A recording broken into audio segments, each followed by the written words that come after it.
بسم اللہ الرحمن الرحیم. ناظرین اکرام السلام علیکم. میں ہوں گلنار فاطمہ، چینل ون کی جانب سے آپ کی خدمت میں حاضر ہوں ریسزم ان اسلام کی تیسری قسط لے کر. ناظرین، پچھلے 2 قسطوں میں ہم نے ڈسکس کیا ہماری مہمان خواہر زارا رضوی صاحبہ سے کہ کس طریقے سے ریسزم ہمارے سماج کا ایک ایسا مرض ہے جس سے صدیوں سے لوگ لڑتے چلے آ رہے ہیں، لیکن پھر بھی کوئی بھی آج تک اسے ریڈیکیٹ نہیں کر پایا. پچھلے ایپیسوڈ میں ہم نے دیکھا کہ کس طریقے سے رسول اللہ صلی اللہ علیہ وآلہ وسلم نے اپنے دور کے لوگوں کی اصلاح کی. انہیں نہ صرف قرآن کی آیتوں اور حدیثوں کے ذریعے سکھایا کہ کس طریقے سے نسل پرستی اسلام کا حصہ نہیں ہے اور یہ ہماری سوسائٹی کے لیے ایک بہت ہی ایول چیز ہے، بلکہ انہوں نے اپنے حسن اخلاق کے ذریعے بھی ایک بھرپور مظاہرہ کیا کہ کس طرح سے ہر مسلمان کو، نہ صرف ہر انسان کو بھی ایک ساتھ اور ایک جٹ ہو کے اتحاد کے ساتھ آپس میں ایک دوسرے کے ساتھ بھائی چارے کے ساتھ پیش آنا چاہیے. کسی کو کمتر یا برتر نہیں سمجھنا چاہیے. اللہ کی نظر میں ہر کوئی ایک جیسا ہے، اور ان کی یہی سوچ تھی جس کی وجہ سے اس دور کے شکست کھائے لوگوں کے دلوں میں ایک نئی امید جاگی اور انہوں نے اپنے آپ میں ایک انقلاب پیدا کیا اور ہسٹری کو بدل کے رکھ دیا. وہ لوگ کون تھے جو رسول اللہ کی سیرت سے متاثر ہوئے اور کس طریقے کا ایک چینج ہم نے دیکھا اور آج اس انقلاب کا کیا اثر ہمارے سماج میں دکھتا ہے؟ آئیے جانتے ہیں ہماری مہمان خواہر زارا رضوی صاحبہ سے. خواہر السلام علیکم. وعلیکم السلام ورحمۃ اللہ وبرکاتہ. خواہر، جیسے کہ آپ نے ہمیں پچھلے ایپیسوڈ میں بتایا کہ کیسے رسول اللہ نے کتنی خوبصورتی کے ساتھ لوگوں کی اصلاح کی، انہیں بتایا کہ کس طریقے سے آپس میں بھائی چارے کے ساتھ رہا جاتا ہے اور کوئی بھی عرب آپ نے ایک حدیث بھی کوٹ کی تھی کہ کوئی بھی عرب کسی غیر عرب پر سپیریورٹی نہیں رکھتا، نہ کوئی غیر عرب کسی عرب پر، نہ کوئی گورے رنگ کا انسان کسی کالے پر، سیاہ رنگت کے شخص پر افضلیت رکھتا ہے، نہ کوئی کالے رنگت کا انسان کسی گورے پر برتری رکھتا ہے. اور ہم سب آدم کی اولاد ہیں اور بے شک آدم کی خلقت مٹی سے ہی ہوئی تھی. اسی سلسلے کو ہم آگے بڑھانا چاہتے ہیں اور آج آپ سے جاننا چاہتے ہیں حضرت بلال کے بارے میں. حضرت بلال جو ہم جانتے ہیں کہ وہ حبش کے رہنے والے تھے، ان کی جو جلد کی رنگت تھی وہ سیاہ تھی، یعنی وہ ایک بلیک نیشنل تھے. تو ان کے ساتھ کس طریقے کا ریفارم آیا، انہوں نے کس طریقے سے رسول اللہ کی نبوت کی خوبصورتی کو تسلیم کیا اور اس دور میں کیسے چینجز آئے؟ بسم اللہ الرحمن الرحیم وبہ نستعین وہو خیر ناصر و معین. بلال حبشی تھے، حبش کے رہنے والے تھے اور عرب میں غلام کے طور پر رہ رہے تھے حجاز میں، جہاں ان کے مالک کا نام تھا امیہ ابن خلف، اور یہ بہت زیادتیاں کرتا تھا حضرت بلال پر. جب رسول اللہ نے دعوت اسلام دی اور تبلیغ کرنا شروع کی تو حضرت بلال سب سے اول لوگوں میں تھے جنہوں نے اسلام کو قبول کیا. چونکہ انہوں نے اسلام کو قبول کیا تو ان کا جو مالک تھا امیہ، وہ ان کو اور زیادہ جو ہے ان کے اوپر شدید ظلم کرنے لگا، انہیں اور اذیت اور ایذا پہنچانے لگا، حتیٰ کہ یہ بتایا جاتا ہے کہ حضرت بلال کو دھوپ میں لٹا کر، شدید دھوپ میں لٹا کر، اور ان کے چیسٹ پر، ان کے سینے پر ایک بڑا سا پتھر رکھ دیا جاتا تھا تاکہ ان کے جسم سے ساری سانس ان کی جو ہے وہ ختم ہو جائے، ساری ہوا ان کی ختم ہو جائے اور وہ اسے چوک کر سکے، اسے مار ڈال سکے اس طریقے سے. لیکن ہمیں معلوم ہے کہ حضرت بلال اس وقت بھی احد کہا کرتے تھے، یعنی کہ اللہ ایک ہے، اللہ یونیک ہے. لیکن جب رسول اللہ کو خبر ہوئی کہ ان کو اتنی ایذا دی جا رہی ہے، ان کے اوپر اتنا ستم ڈھایا جا رہا ہے، تو رسول اللہ نے خود انہیں آزاد کرا دیا. آزاد کرانے کے بعد جب ہجرت ہوئی ہے رسول اللہ کی، تو حضرت بلال نے بھی ہجرت کی ہے، اور رسول اللہ نے ان کے اور انصار میں سے ایک شخص تھا جس کا نام تھا عبداللہ ابن عبد الرحمن خطعمی، ان کے درمیان جو ہے اخوت کی ریلیشن شپ کو قائم کیا، یعنی کہ ایک عرب اور ایک حبشی کے درمیان جو ہے اخوت کے ریلیشن شپ کو، رشتے کو قائم کیا. حضرت بلال بہت زیادہ رسول اللہ سے محبت کیا کرتے تھے اور رسول اللہ نے انہیں جو ہے سب سے اپنا دین اسلام کا سب سے پہلا مؤذن قرار دیا. اس کے علاوہ ان کو اور بھی رسپانسبلٹیز رسول اللہ نے دی تھی، شاید ان سے ہم ناواقف ہیں، سے ان کو بیت المال کے اوپر انچارج بنایا، بیت المال جو ٹریجری ہوتی ہے اس کے اوپر انچارج بنایا. اور حضرت بلال جو ہے تمام غزوہ میں، یعنی کہ غزوہ وہ جنگ ہوتی ہیں جہاں رسول اللہ نے خود شرکت کی تھی جنگوں میں، تو جہاں جہاں رسول اللہ جن جنگوں میں گئے ان جنگوں میں حضرت بلال بھی ان کے ساتھ میں شریک رہے تھے.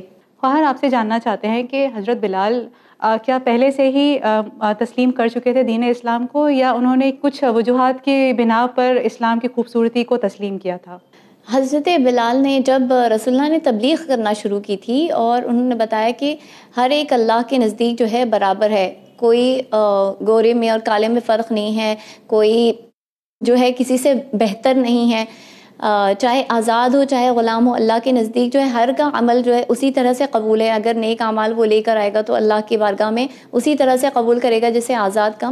حضرت بلال نے جب یہ ساری چیزیں سنی تو انہیں ایک بہت بڑا ڈفرنس جو ہے وہ نظر آیا کہ اب تک تو میں یہ سنتا آیا ہوں کہ ہم جو ہیں ہم لوگ بہت کمتر ہیں اور یہ جو ہمارے مالک وغیرہ ہیں یہ بہت بلند پوزیشن پر ہیں، حتیٰ کہ ان کو انٹرمیڈیریز دیکھا جاتا تھا. اللہ کے نزدیک جو ہے یہ انٹرمیڈیری کا کام کیا کرتے تھے، یا ان کے جو بت وغیرہ ہوتے تھے ان کے نزدیک جو ہے انہوں نے اپنے آپ کو ایسا بنا رکھا تھا لوگوں کے درمیان کہ ہم انٹرمیڈیٹ آپ کے لیے وسیلہ بنتے ہیں، ہم آپ کی شفاعت کریں گے اپنے بتوں کے اپنے خداؤں کے نزدیک. تو جب انہوں نے سنا کہ صرف ایک واحد خدا ہے اور کوئی اس کے جو ہے کوئی چھوٹے خدا اس طرح کی کوئی بھی نہیں ہے، اور نہ ہی خدا نے جو ہے کوئی اسپیسیفکلی کوئی انٹرمیڈیری رکھا ہے ان دا سینس کہ ہم وسیلہ بناتے ہیں رسول اللہ اہل بیت علیہ السلام کو اور قرآن وغیرہ کو، لیکن اللہ نے اپنے اور اپنے بندے کے درمیان میں جیسا کہ رسول اللہ نے تبلیغ کرنا شروع کی کہ اگر تم مجھے پکارو گے تو میں تمہاری آواز پر لبیک کہوں گا، یعنی کہ کسی کے تھرو جانے کی مجھے ضرورت نہیں ہے، میرا کوئی لوور پوزیشن نہیں ہے. تو جب انہوں نے اسلام کی خوبصورتی کو پہچانا اور رسول اللہ جس بات کی تبلیغ کر رہے تھے کہ ہر ایک شخص جو ہے برابر ہے، صرف جو ہے تقویٰ معیار رکھا گیا ہے، تب انہوں نے جو ہے رسول اللہ کے پاس آ کر دین اسلام کو قبول کیا ہے. جی خواہر، کیونکہ جناب بلال ایک حبشی تھے اور عرب میں رہا کرتے تھے، تو ظاہر سی بات ہے کہ ان کے ایکسنٹ میں تو فرق رہا ہوگا. ہم دیکھتے ہیں ہمارے دیش میں بھی اگر جو تھوڑے 400 کلومیٹرز کی ڈسٹینس پہ بھی ایکسنٹس چینج ہوتی ہے. مہاراشٹر میں اگر دیکھیں تو جو پونے کے لوگ ہیں ان کی مراٹھی الگ ہے، اور جو کوکنی ہوتے ہیں ان کی مراٹھی بہت ڈفرینٹ ہوتی ہے، ڈائلیکٹ ان کا ڈفرینٹ ہوتا ہے. تو جناب بلال کا بھی تو ڈائلیکٹ ڈفرینٹ رہا ہوگا، ان کی ایکسنٹ الگ رہی ہوگی، تو کیا ان کو پروننسیشن میں بھی پرابلم آتی رہی ہوگی؟ تو ہم یہ جاننا چاہتے ہیں کہ رسول اللہ نے، آپ نے جیسے کہا کہ انہیں مؤذن کا ایک بہت بڑا مرتبہ ادا کیا تھا. مؤذن کا کام ہوتا ہے کال فار پریئرز، کہ اذان دیں، لوگوں کو حی علی الصلاۃ کی دعوت دیں. تو جب ان کی زبان میں اگر ان کی ڈائلیکٹ میں ڈفرینس تھا بینگ اے نان عرب، تو بھی کیسے رسول اللہ نے انہیں اتنا بڑا ایک مرتبہ دیا کہ انہیں مؤذن بنا دیا، the first مؤذن that Islam ever had؟ حضرت بلال کو شین کا تلفظ جو ہے وہ صحیح نہیں کر پاتے تھے، ان کی شین جو ہے سین سے کرتے تو اشہدو کے بدلے وہ اسہدو بولا کرتے تھے. لیکن رسول اللہ ان کی آواز اور ان کا لہجہ اتنا بہترین تھا کہ رسول اللہ نے اس کی بنا پر اور اسلام جو انہیں جلدی کی اسلام کو قبول کرنے میں اور رسول اللہ سے محبت دکھانے میں، اللہ سے محبت دکھانے میں، اس بیسس پر جو ہے ان کو اتنا بڑا عہدہ دیا. یقیناً ایک مؤذن کا بہت بڑا درجہ ہوتا ہے، کیونکہ ہر ایک کو جو ہے اللہ کی طرف راغب کرنا اس کا کام ہوتا ہے، اللہ کے واجبات کو ادا کروانا اس کا کام ہوتا ہے. تو یقیناً ان کا عہدہ بہت بڑا تھا.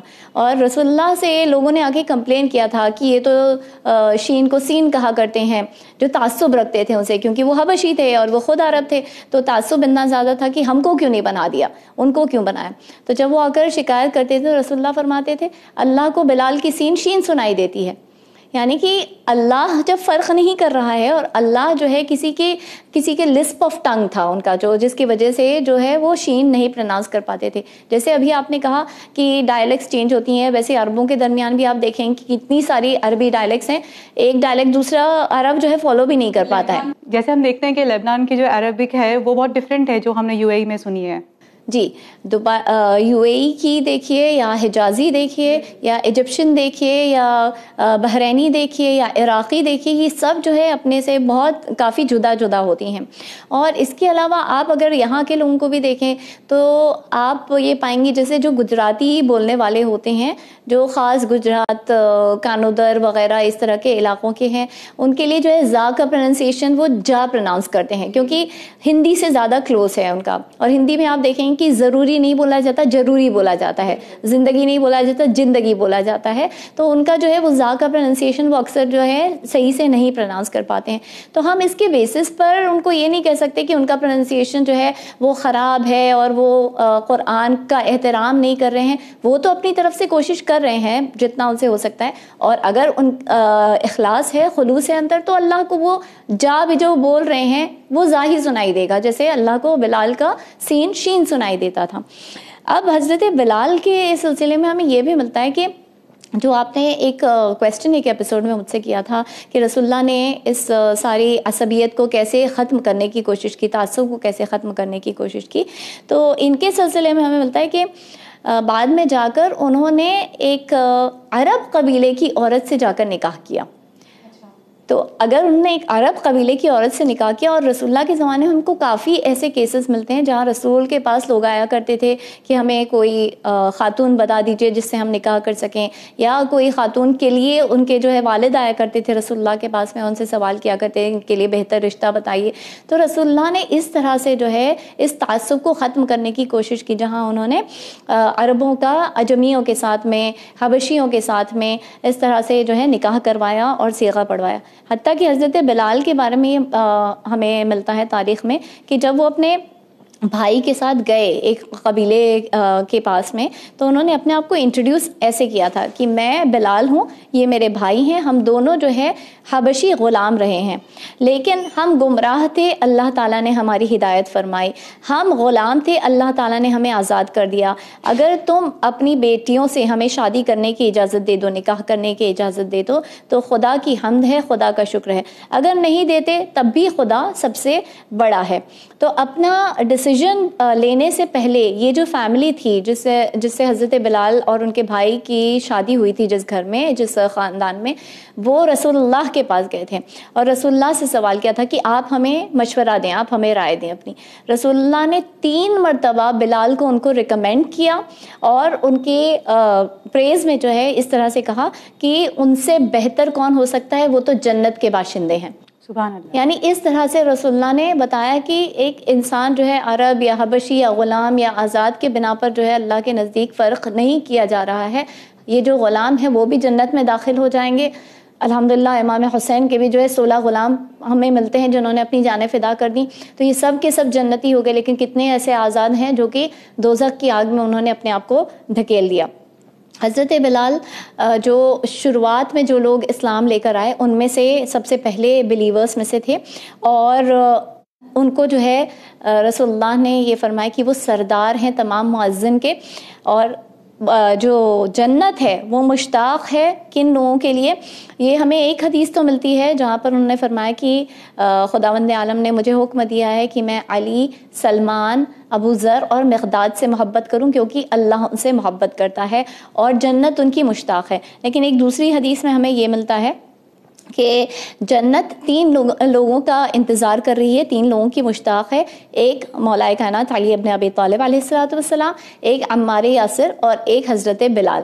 یعنی جنت مشتاق ہے ان کی، یہ نہیں کہ یہ جنت کے مشتاق ہیں، جنت ان کی مشتاق ہے. اس کے علاوہ رسول اللہ نے 3 لوگوں کے بارے میں فرمایا کہ 3 سیاہ رنگ والے ہیں جو کہ جنت کے سرداروں میں سے ہیں. اور اس میں حضرت لقمان جن کا تذکرہ قرآن میں بھی آیا ہے اور جن کے نام پر سورہ بھی ہمیں ملتا ہے قرآن کے اندر، اور لقمان حکیم. دوسرے نجاشی جو کہ حبش کے بادشاہ تھے. جب رسول اللہ نے ہجرت کے لیے بھیجا تھا اس وقت اپنے چچا جعفر طیار کو، اور ان کے ساتھ میں بہت سارے لوگ جو ہے حبش چلے گئے تھے کیونکہ کفار قریش ان کو بہت زیادہ اذیت دے رہے تھے.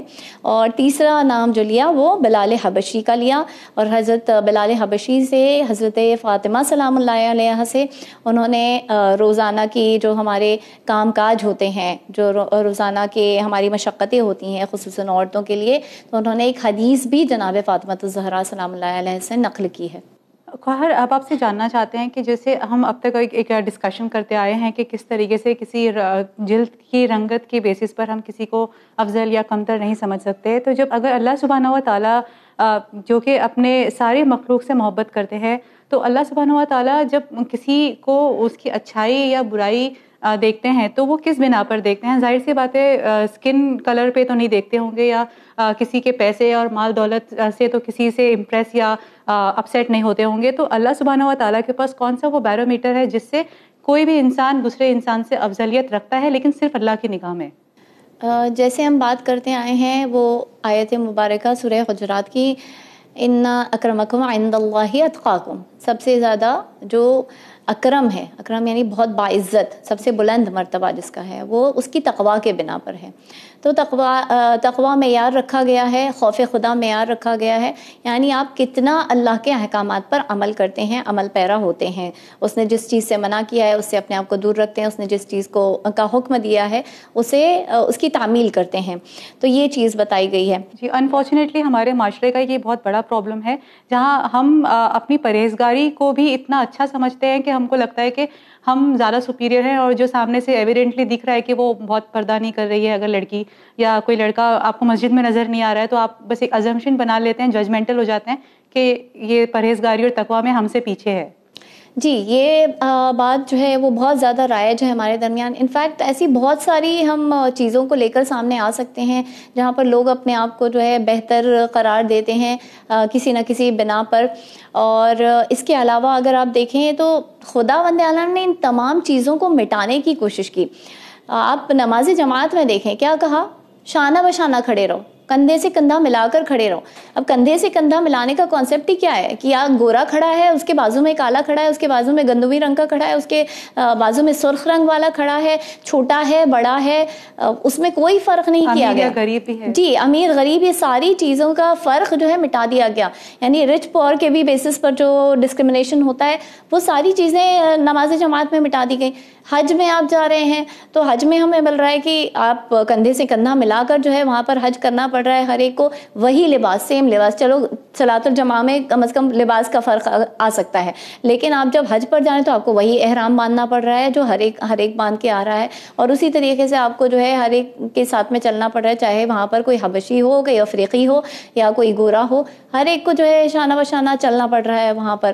اور اسی خانہ کعبہ کا طواف، کسی کو پریفرنس نہیں مل رہا ہے کہ آپ پہلے جائیں یا ہم بعد میں اور آپ بعد میں آئیں گے، آپ جو ہے پہلے سعی کر لیں، یہ والے لوگ لائن میں ابھی ویٹ کر رہے ہیں سعی کرنے کے لیے، یہ طواف کرنے کے لیے ویٹ کر رہے ہیں. کچھ بھی ایسا وہاں پر فرق نہیں رکھا. تو دین اسلام نے بہت واضح طریقے سے بتا دیا کہ ہم نے کوئی فرق نہیں رکھا ہے کسی کے درمیان.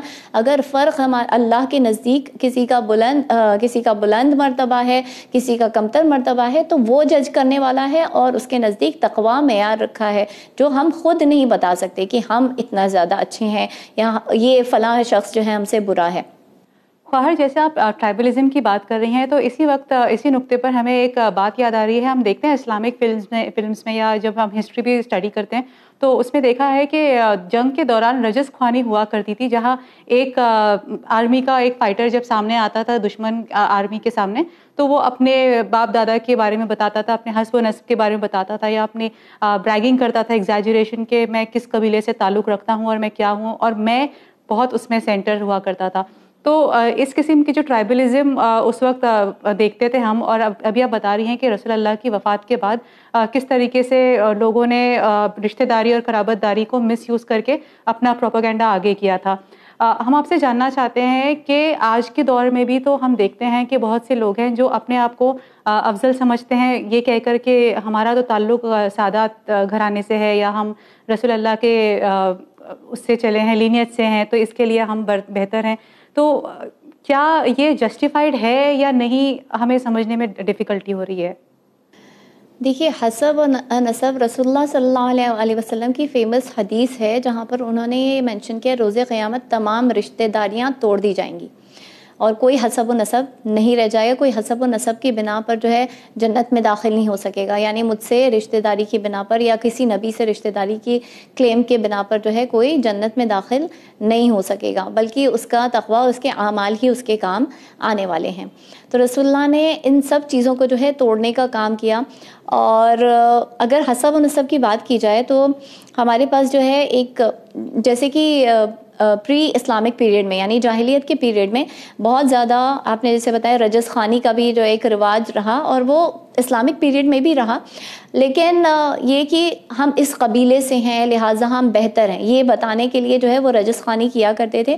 وہ ایکچولی چیئر لیڈنگ کے لیے ہوا کرتا تھا، ان پوئمس کا جو ہے وہاں پڑھنا، ان ورسز کا ریسائٹ کرنا، لیکن اس میں آبویسلی ڈیپ روٹیڈ تھا ان کا جو قبیلہ پرستی تھی، وہ ڈیپ روٹیڈ تھا کافی کہ ہم اس قبیلے سے ہیں، ہمارے قبیلے والے تو صرف بہادر لوگوں کو جو ہے پیدا کرتے ہیں، ہمارے درمیان جو ہے کوئی بزدل نہیں ہے. ایسی چیزیں اس وجہ سے وہ کیا کرتے تھے.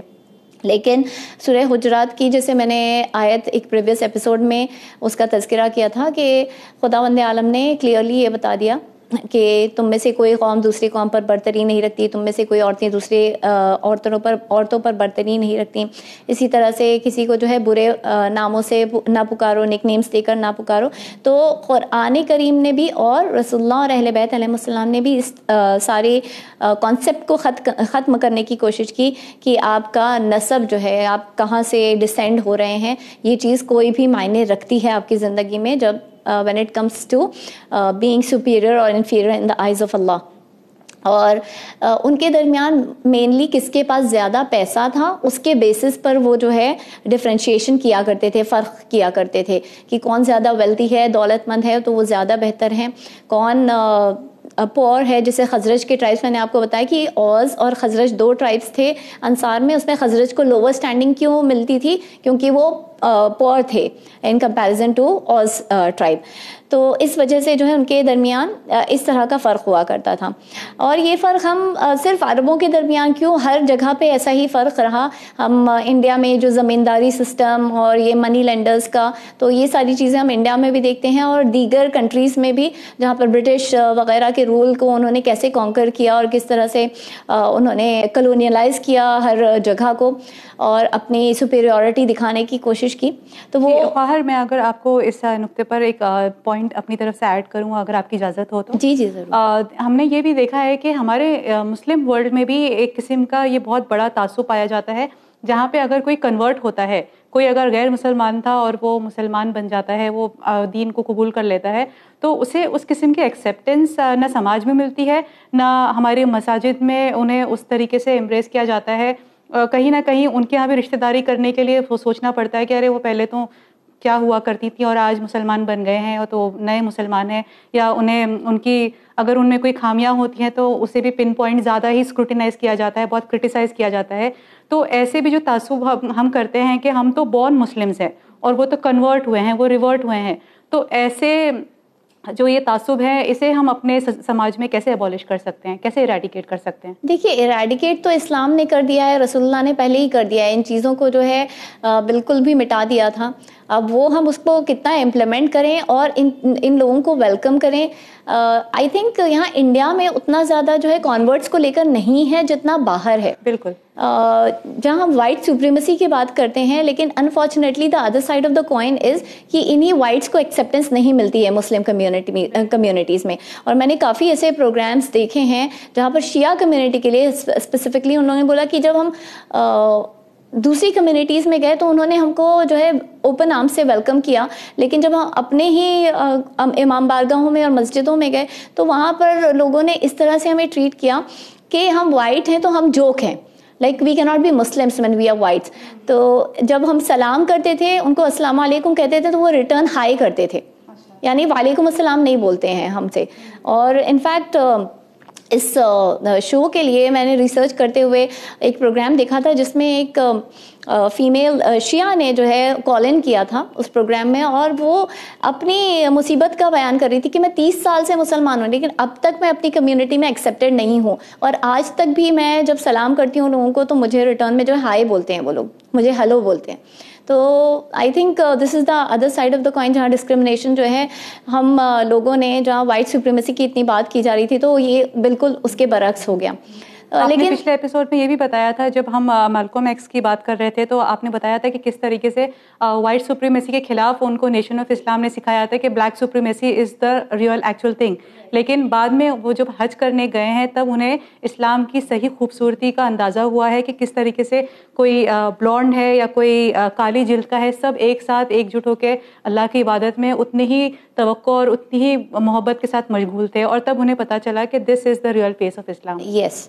تو اگر حسب و نسب کے سلسلے میں دیکھیں تو ایک واقعہ ہمیں ملتا ہے جہاں امام باقر علیہ السلام کی روایت ہے. وہ فرماتے ہیں کہ کچھ اصحاب رسول اللہ صلی اللہ علیہ وآلہ وسلم کے اپنے درمیان جو ہے اپنے نسب کو بیان کر رہے تھے اور فخر کر رہے تھے, اور ان کے درمیان سلمان بھی تھے. تو اس وقت جو ہے دوسرے خلیفہ نے ان سے سوال کیا کہ تمہارا نسب کیا ہے سلمان, تمہاری اصل کیا ہے؟ تو وہ فرماتے کہ میں سلمان ابن عبداللہ ہوں اور میں گمراہ تھا, لیکن اللہ تعالیٰ نے میری ہدایت فرمائی محمد صلی اللہ علیہ وآلہ وسلم کے ذریعے. میں پور تھا, میں غریب تھا, لیکن خداوند عالم نے رسول اللہ کے ذریعے سے جو ہے مجھے غنی بنا دیا, اور میں جو ہے ایک غلام تھا, لیکن رسول اللہ صلی اللہ علیہ وآلہ وسلم کے ذریعے سے خداوند عالم نے مجھے میری گردن کو آزاد کر دیا, مجھے آزاد بنا دیا. تو یہ میرے لیے کافی ہے میرے حسب اور نسب کے لیے.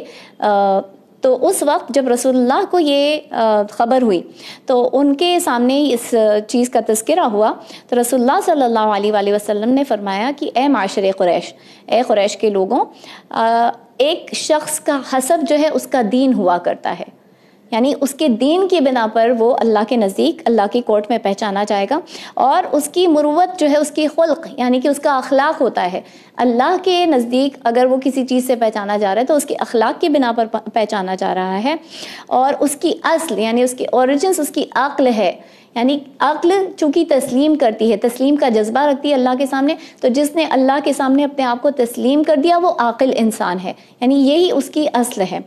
اور اللہ تعالیٰ فرماتا ہے کہ اے لوگوں, ہم نے تمہیں جو ہے مرد اور عورتوں میں خلق فرمایا, اور تمہارے درمیان جو ہے ہم نے قبیلے رائج کیے, مختلف زبانیں رائج کی, اور یقیناً اللہ کے نزدیک وہی سب سے بہتر ہے جو تقویٰ میں سب سے بہتر ہے. اور پھر حضرت سلمان کو مخاطب کرتے ہوئے فرمایا کہ تم سلمان کے حسب اور نسب کا کیا سوال کرتے ہو؟ سلمان و منا اہل البیت, سلمان محمدی کے نام سے جو ہے مشہور ہو گئے, سلمان اہل بیت میں سے ہیں, اس طرح سے مشہور ہو گئے. دوسری چیز اگر آپ دیکھیں تو ابو لہب جو کہ رسول اللہ کے چچا, لیکن خداوند عالم نے ان کی کنشپ کو نہیں دیکھا, ان کی ریلیشن شپ کو, ان کی قرابت داری کو نہیں دیکھا, بلکہ یہ دیکھا جبکہ وہ سادات تھے, کیونکہ حضرت ہاشم سے جتنی لینیج چلتی ہے وہ سب سادات کہلاتی ہے. تو یہاں پر حضرت ابو لہب بھی سادات میں سے ہوئے. تو جو آپ نے ایک بات کہی تھی کہ ہم سید ہیں, ہم سادات میں سے ہیں, تو obviously ہم بہتر ہیں غیر سادات سے. دیکھیے سادات ہونا یہ فخر کی بات تب ہوگی جب ہم اس طرح کا بیہیویئر دکھائیں, اس طرح کے اعمال ہمارے اندر ہو, اس طرح کا اخلاق کا مظاہرہ ہم کر سکیں جو خاندان اہل بیت علیہ السلام نے دکھایا ہے. لیکن اگر ہمارے اعمالی بد ہیں, ہم گناہ پہ گناہ کر رہے ہیں, تو یہ سید ہونا ہمارے کوئی کام نہیں آنے والا ہے. رسول اللہ خود ہم سے دوری اختیار کر لیں گے روز قیامت کہ اگر تم ہمارے خون میں سے تھے اور تم سید تھے تو تم نے اس طرح کے اعمال کیوں انجام دیے؟ تو ہم تو ذلت کا سبب بن رہے ہیں نا ان کے. تو جو ذلت کا سبب بنے گا وہ خداوند عالم کے نزدیک کیسے ہو سکتا ہے, وہ اہل بیت کے نزدیک کیسے ہو سکتا ہے؟ تو یہاں خداوند عالم نے بھی ابو لہب کے حرکتوں پر جو ہے اس طرح کا اس کے لیے پورا سورہ نازل کر دیا, تبت یدا ابی لہب وتب, کہ وائے ہو, اور اس کے جو ہاتھ ہیں وہ بھی ہلاک ہو جائیں اور یہ بھی ہلاک ہو جائیں. تو اس طرح سے اس ایسے سخت لہجے میں خداوند عالم نے ابو لہب کے سلسلے میں اور اس کی بیوی کے لیے جو ہے پورا سورہ نازل کر دیا. اور جبکہ سلمان فارسی جو فارسی تھے تو امام صادق علیہ السلام فرمایا کرتے تھے ان کو سلمان فارسی مت کہا کرو بلکہ ان کو سلمان محمدی کہا کرو, یعنی یہ محمد والے سلمان, رسول والے سلمان ہیں.